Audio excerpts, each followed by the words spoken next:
So, story time! We're going back to 2011? No, 2012. Sammy was born? Yeah. So 2012, Whitney and I are still living with my mom and dad. Right. I'm still doing my PhD. And there's this point during my PhD where we transition from the lab to the field. Right. And the transition that we did was we're doing all of our lab work in Hoboken, New Jersey, Right. but the field work was being done in Eagle County, Colorado. in the flipping mountains. Right. 9,000 feet. Funny enough, it's actually pretty close to our current Oh, is that altitude? Yeah.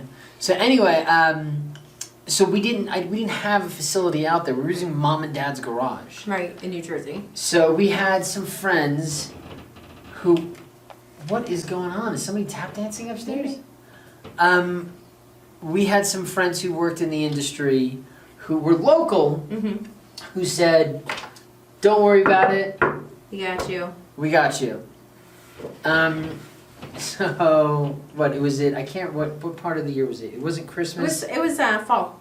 It was fall. 'Cause you So it took a wasn't. picture of the aspens, remember? Oh yeah, and that's when I was like, "Oh, we have to move back here. It's so beautiful, Colorado. Boogity boo. I love this place." But we did. I think it was 5 mixes. I think it was 5 trucks. Okay. We did 3 beams per truck to get a 28-day flex. Okay. So that's 15 beams. Mm-hmm. Paid for all of them, Right. and then I remember I called up the plant. I said, "Hey, so and so is gonna come pick up the beams. Can you do me a favor? Just make sure they get you guys' molds back." Right. And they said, "Oh, don't worry about it. They already picked them up and they left the molds." You remember this? I do. Yeah. Oh my gosh. So what had happened was, I guess I'm telling the story now. Yeah, I'm sorry. What happened? No, you're fine. I thought it was going to be like that song. Uh-huh. Yeah. What had happened was they had sent a junior member of their team out, and they had ripped and stripped Ooh. the beams, threw them in the back of the truck, With no sand or anything. and drove down dirt roads. I do remember now. People are not super quick to be ginger with concrete samples. And you know, when you're doing your PhD and you're paying for most of it out of your own pocket, because we were, Right. the knee-jerk reaction is to be like, "Hey, you know what? Let's just look at the data, Sure. and if it looks good enough." Yeah. Throw it in there. And then I had to go back to Whitney and say, "Hey," Yeah. and you couldn't even say, "Hey, I need more money." I remember I had to say, "Hey," and you really didn't understand Right. what that meant to lose that entire data set, Right. but it was just, Luckily, the compression data was fine from there. yeah, well, they Right. did it the right way. They packed it full of sand. It was just, Yeah. It is. I am constantly surprised though how we'll have samples sent to us sometimes, and it's just concrete tossed in a box with no. Sometimes coming from thousands of miles away, right? It's let's just not say where. right. No, but I know. it's a I'm not. It's number. just. It's surprising Mhm. how people are just quick to. So, Anyways. yeah, just remembered that. Yeah. Wow. Wasn't much of a story time.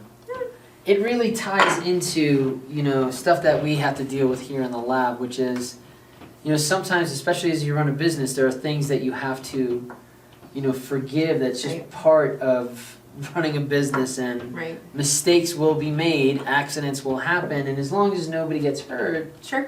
that really should be it. But, Whitney is in charge of the resources group, so she constantly feels the pang of when, oops, Right. oops, Oops. Yeah. oops. Some of those oopses are big oopses. Well, that was And other a big people don't oops. feel those big oopses like I feel them. What would a standard lab charge for a set of beams, flex beams? A To set? Oh, probably, I don't know, 1,000. I don't know, actually. I don't. Well, guesstimate, like maybe- low end. Maybe $400 or $500 probably. $400 or $500 to do the mix, cast the beam, Oh, and break them. no, to do the mix, So- probably 3,000 or so. So let's say 3,000 to do one set of beams. right? So there was 5 sets, so it's $15,000 that we basically threw away. Right. It's not, we couldn't even recapture, Right. do it again, the data. Like we Right. just didn't have the capacity, the facility to do it. It was Right. so late in the game too, there's no time. And sometimes it is a pride swallowing. Oh, sure. I'm trying to remember another time that we had to do that. ASR data. ASR data. And this is something that we take on the burden of ourselves. You know, whenever we come up with a new test or a new piece of equipment, whatever our budget is, we multiply it by 3. no, we multiply it by pi. Right.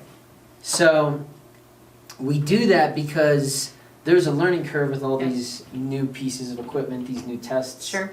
And sometimes we have to sacrifice a lot with Sure. ASR, and I know we've already done a vlog on this, but with that, we had to, learn the entire process working with one of the specialists in the industry teaching us, but nobody was paying for those mixes. Nobody was paying you to do the titration Oh, gosh. over and over and over and over. Like Whitney 10 did times. titration. Oh, jeez, sorry about that. The first round I did 10 times just because I was trying to get the That is. And the amount of time you spent on the phone with what's their names at Oregon State. I know, they were so great. They were great, but nobody was paying Oh, I know. for that time. It was So- us trying to, You tell me one test besides compression that we haven't. Like, look at modulus elasticity. You remember what we did for modulus elasticity? Mhm. Here's another good story time. So Whitney and I were doing this was my PhD, and I told Whitney, I have to have this. I need this for my PhD. And we got it, and I'm sitting in front of this thing, and Whitney goes, okay, so how do we use it? And I said, I don't know.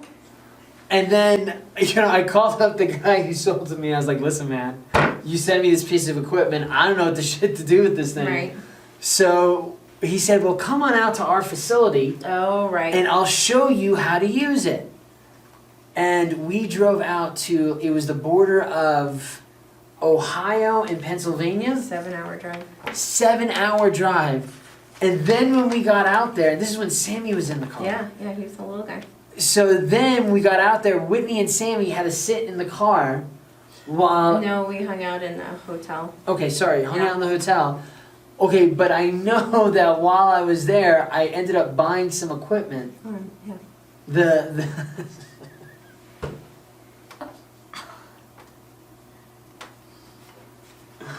Yes. You wonder.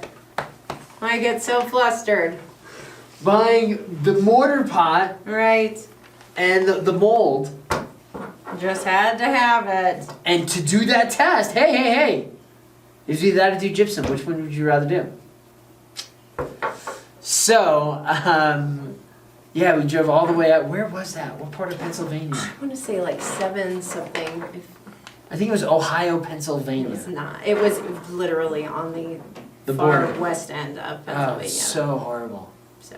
So horrible. Thank you. So, lesson to be learned. Right. I don't know if I have the lesson. I think you're the one who has the lesson to be learned. I just. Be flexible Yeah, I guess so. Try to be flexible. It's not always easy. and think through things. Yeah, take the Run time it to make through. sure you're doing it the right way. And if you need an extra day or an extra week, ask for it. Well, and have that second set of eyes too. Don't just Third rely. set. Don't rely on Yeah. one person to catch every piece of the spec or whatever. So, thanks for joining us today. Don't forget to like, subscribe, ding that bell for notifications. Go Concrete! No, that was not a good one. Come on. You didn't put your gusto into it. Don't forget to like, subscribe, ding that bell for notifications. Go Concrete! Beat asphalt.